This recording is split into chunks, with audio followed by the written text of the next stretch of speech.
Баршаңызға қайырлы күн. Табада пісірілетін пицца дайындаймыз. Менімен бірге дайындаңыздар. Өте дәмді әрі қолжетімді заттардан тұрады. Қамырын жасау үшін бізге жұмыртқа қажет болады. Бір жұмыртқа, дәміне қарай тұз және 15% сметана қажет болады. Сметананың қоюлығы маңызды емес, қыздар. Ең бастысы қаймақ болса болды. Және де 2 ас қасық сұйық май қажет болады.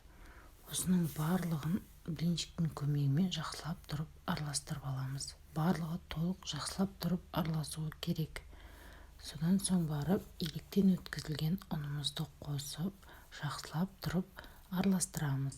Міне қамырымыз дәл осылай болып шығу керек. Алдын ала табамызды қыздырып аламыз. Міндетті түрде жақсылап тұрып майлап аламыз. Содан соң барып қамырымызды құямыз. Әдемілеп асықпай құямыз.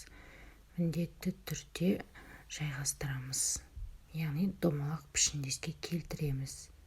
Содан соң барып томат пастасы немесе кетчупты қосып жақсылап тұрып араластырып аламыз. Содан соң барып мен жазда жабылған салат қостым. Сіздерге де қосуға кеңес беремін. Дәмі деген керемет болып шығады.